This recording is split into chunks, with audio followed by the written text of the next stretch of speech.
Meskipun perayaan Natal dan Tahun Baru telah berakhir, namun harga cabai merah di pasaran Randik Sekayu Muba masih juga belum turun.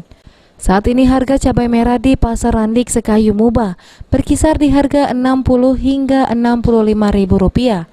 Padahal biasanya harga cabai tersebut hanya berkisar Rp25 hingga Rp30.000 saja per kilogramnya. Atas hal tersebut membuat sejumlah pedagang mengeluh karena jumlah warga yang membeli cabai merah menurun, sehingga membuat omset para pedagang cenderung merugi. Para pedagang sendiri berharap agar harga cabai merah ini bisa segera stabil, agar mereka bisa kembali untung. Masih baik. Berapa sekarang? Berapa sekarang? Ini nggak 60 ya kan? Agak turun dikit. Kalau sebelumnya? Sebelumnya? 70. Oh, ini agak turun sedikit. Oh. Pembeli gimana, Bek? Pembeli? Wow. Sepi? Turun ya? Ini ngapa? Turun sudah banyak stok atau gimana? Stok di pasaran gimana?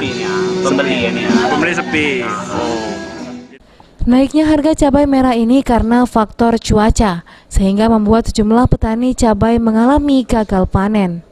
Rozi Iskandar, PAL TV.